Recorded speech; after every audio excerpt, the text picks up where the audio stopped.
பக்தி ஒளி நேயர்களுக்கு என் அன்பான ஆன்மீக வணக்கம். இன்னைக்கு நம்ம என்ன சாப்டர் பத்தி டிஸ்கஸ் பண்ண போறோம் அப்படின்னா, வீட்டுல நிறைய பல்லி இருக்குங்க. வீட்டுல பல்லியே இல்லைங்க. பல்லி ஒரு முறை சத்தம் இடுது, 2 முறை சத்தம் இடுது, 3 முறை சத்தம் இடுது. எது நல்லது, எது கெட்டது, எந்த திசையில இருந்து சத்தம் இட்டா கெட்டது, எந்த திசையில இருந்து சத்தம் இட்டா நல்லது, இப்படி நிறைய கேள்விகள், நிறைய பதிவுகள் இருக்கதான் செய்யுது. சோ நிறைய சந்தேகங்கள் கிளையன்ஸும் கேட்கதான் செய்யறாங்க. சோ அந்த பல்லியினோட ஆன்மீகத்தை பத்தி நம்ம இப்ப பார்க்கலாம். பல்லி ஆன்மீகம் பார்க்கலாம். சரிங்களா? ஜென்ரலா பாருங்க, ஒரு வீட்டுல பல்லி இல்லவே இல்லை அப்படின்னா அந்த வீட்டுல நல்ல சக்திகள் இல்ல, தீய சக்திகள் நிறைஞ்சி இருக்கு அப்படின்னு அர்த்தம். சோ பல்லியே பாத்தீங்கன்னா ஒரு நல்ல சக்தியா தான் கருதப்படுது. சோ வீட்டுல எவ்வளவுக்கு எவ்வளவு பல்லி இருந்தாலும் இப்ப நிறைய பேர் என்ன பண்றாங்க, அந்த பல்லி ஒட்டி வெளியே எடுத்து போய் போடுற மாதிரி ஸ்ப்ரே, பல்லி வராம இருக்க செய்யறது, அதெல்லாம் செய்யறாங்க. இதெல்லாம் ஹெல்த் கான்சியஸா செய்யறாங்க. இதுல நான் தப்பி எதுவும் சொல்லல. பட் ஸ்பிரிச்சுவலி பாத்தீங்களானா பல்லி வீட்டுல இருக்கணுங்க. இருந்தா மட்டும்தான் வீட்டுல நல்ல சக்திகள் நம்ம வீட்டுல நிறைஞ்சி இருக்கு அப்படின்னு அர்த்தம்.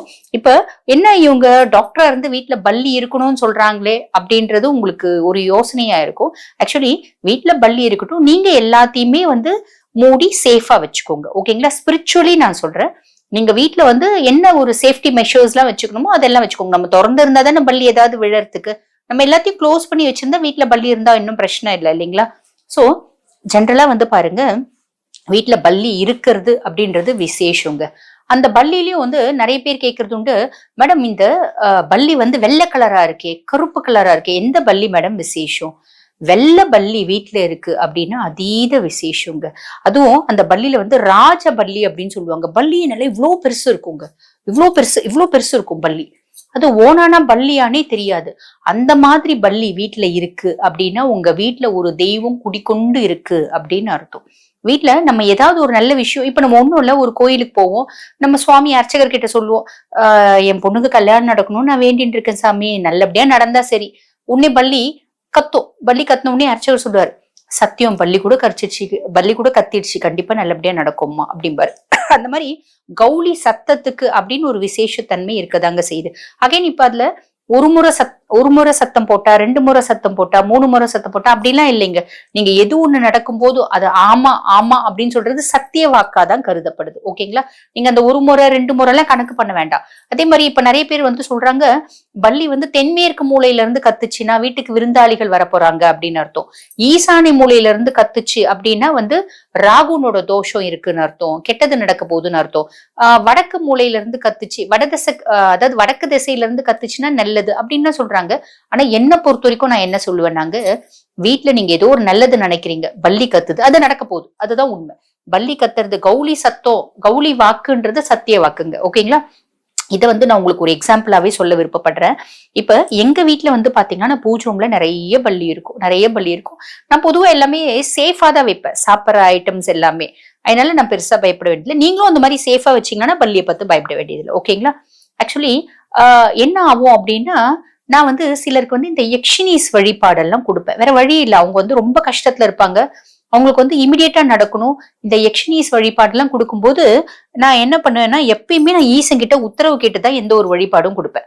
இந்த மாதிரி யக்ஷினிஸ் வழிபாடு கொடுக்கும்போது அவங்களை ஃபர்ஸ்ட் குபேரரை கும்பிட சொல்லுவேன். குபேரர் தான் யக்ஷ ராஜா. அவரோட அனுகிரகம் இருந்தா மட்டும்தான் நம்ம யக்ஷினிஸ் வழிபாடு சித்தி ஆகும். அதனால குபேரருக்கு ஒரு பர்டிகுலர் காலம் கும்பிட சொல்லிட்டு, அதுக்கப்புறம் நிறைய பேருக்கு இந்த தனதா யக்ஷினி அப்படிம்பாங்க, வசதி வாய்ப்புக்காக தனதா யக்ஷினி வழிபாடு கொடுப்பேங்க. வழிபாடு கொடுக்கும்போது இந்த ஜாதகாருக்கு, இந்த பேரு, இந்த ராசி, இந்த நட்சத்திரம், இந்த ஜாதகார் இத்தனை கொடுமையில இருக்காங்க, இவங்களுக்கு வழிபாடு கொடுக்கலாமா அப்படின்னு ஈசன் கிட்ட உத்தரவு வாங்க. ஈசன் கிட்ட உத்தரவு வாங்கும் போது ஆமான்னா என் ஈசன் மேல இருந்து ஒரு பூ விழும். ஈசன் எனக்கு உத்தரவு கொடுப்பாரு. அதே மாதிரி பாத்தீங்கன்னா ஓகே, ஈசன் உத்தரவு கொடுத்த உடனே பல்லி கத்தும். அந்த பல்லி கத்துன உடனே எனக்கு அது ஓகே அவங்களுக்கு அந்த வழிபாடு கொடுக்கலாம், பெருசா அவங்களுக்கு இடையூறு வராது, நல்லதே நடக்கும் அப்படின்ற மாதிரி நான் கொடுப்பேன். ஏன்னா இந்த மாதிரி நிறைய இப்ப நான் தசமகா வித்யாக்கள் வழிபாடு கொடுக்கும் போது கூடங்க நான் சாதாரணமா கொடுத்துட மாட்டேன்.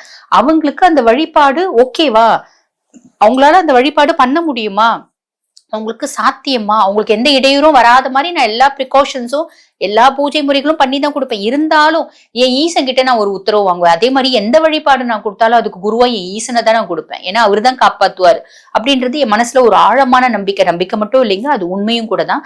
அப்ப அந்த மாதிரி கேட்கும்போது அந்த பள்ளி வந்து உத்தரவு கொடுக்கும். அது எப்படி சொல்லி வச்ச மாதிரி உத்தரவு கொடுக்குது அப்படின்னா 3 முறை சத்தியம் சத்தியம் சத்தியம் அப்படின்னு உத்தரவு கொடுக்கும். அதே மாதிரி பாருங்க, எங்க வீட்டுல இது வந்து ராஜபல்லி அப்படின்றது எங்க வீட்டுல கிடையாதுங்க. ஆனா சமீப காலமா பாத்தீங்கன்னா எங்க வீட்லயே கிச்சன்ல வந்து பாருங்க நல்ல இவ்வளவு பெரிய பள்ளி, வெள்ளை பள்ளி இருக்கும். ரெகுலராவே அந்த கிச்சன்ல இருக்குங்க. அதே மாதிரி எங்க பூஜை ரூம்ல ராஜபல்லி, கருப்பு பள்ளி இவ்வளவு பெருசு இருக்கும், ரெகுலராவே இருக்கு. கருப்புல ரொம்ப டார்க் கருப்பா இருக்கு, அது ஒரு டார்க் டிண்ட் இருக்க பள்ளி. இந்த ராஜபல்லி வீட்டுல இருக்குது அப்படின்னா அந்த வீட்டுல வந்து தெய்வ சக்தி நிறைய இருக்கு அப்படின்னு அர்த்தம். சோ நான் கொடுக்குற எல்லா வழிபாடுக்கும் வந்து பாத்தீங்கன்னா நான் ஒவ்வொரு முறை ஒவ்வொரு வழிபாடு கொடுக்கும் போதும், ஒவ்வொரு வழிபாடு வேண்டி ஒவ்வொரு மக்களுக்கு நான் கொடுக்கும் போதும் இந்த பள்ளி ஏன் கத்துதுன்னே தெரியாதுங்க. குடு, நல்லது நடக்கும். நான் கேட்பேன், ஐயா ஈசா இவங்களுக்கு நல்லது நடக்கணும், கொடுக்கட்டுமா அப்படின்னு ஈசன் கிட்ட கேட்பேன். குடு, நல்லது நடக்கும் அப்படின்னு ஈசனும் உத்தரவு கொடுப்பாரு. ஒரு பூவை எப்பயும் ஒரு பூவை தள்ளி விடுவாரு. இல்ல மாத்தா காளி கிட்ட கேட்கும்போது மாத்தா காளி அவ மேல இருந்து ஒரு பூவை தள்ளி விடுவா, இல்ல பார்வதி தாயார் அவ மேல இருந்து ஒரு பூவை தள்ளி விடுவா. அது உத்தரவு, அது உத்தரவா நாங்க எடுத்துப்போம். சிலது வந்து என்ன பண்ணும், சீட்டு போட்டு பார்ப்போம், அதுலயும் வந்து உத்தரவு வரும். சோ இப்ப சிவ வழிபாடுனா திருமுறையில நூல் விட்டு பார்க்கறது, இந்த மாதிரி நிறைய உத்தரவு, எந்த உத்தரவு கேட்டாலும் அந்த பள்ளின்றது ஷார்ப்பா கத்துங்க. சோ பள்ளி கத்தனாலே நல்லதுதாங்க. இன்னும் ஒரு சிலர் சொல்றது உண்டு, மேடம் வீட்டு வாச வந்து நான் கதவு சாத்துறேன், பள்ளி அந்த கதவுல மாட்டின் இறந்துடுச்சு மேடம், அது ஏதாவது பிரச்சனையா, ஆபத்தா? அதெல்லாம் ஒண்ணும் கிடையாதுங்க. அதாவது வீட்டுக்கு வந்த நெகட்டிவிட்டி அது எடுத்துன்னு இறந்துருச்சு அப்படின்னு அர்த்தம்.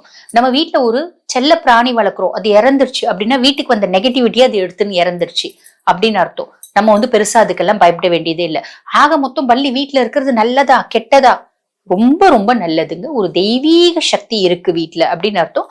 ஆனா சாப்பாடெல்லாம் ரொம்ப சேஃபா வச்சுக்கோங்க. டாக்டர் அம்மா சொல்லிட்டாங்க, அதனால வீட்டுல நிறைய பள்ளி இருந்தா தப்பு இல்லை அப்படின்னு சாப்பாட்டுல விழற மாதிரி பாத்துக்காதீங்க. அதெல்லாம் பத்திரமா சர்டைன் மெஷர்ஸ் எல்லாம், ப்ரிகாஷனரி மெஷர்ஸோட வீட்டுல பள்ளி இருந்தா விட்டுருங்க. அடிக்கிறது, அந்த கம் வச்சு வெளியே தூக்கிட்டு போய் போடுறது, துரத்துறது, அது எதுவும் செய்யாதீங்க. சரிங்களா? இந்த பதிவு உங்களுக்கு தெளிவாவே புரிஞ்சிருக்கும். இதே மாதிரி இன்னொரு பதிவுல உங்களை சந்திக்கிறேன். நன்றி.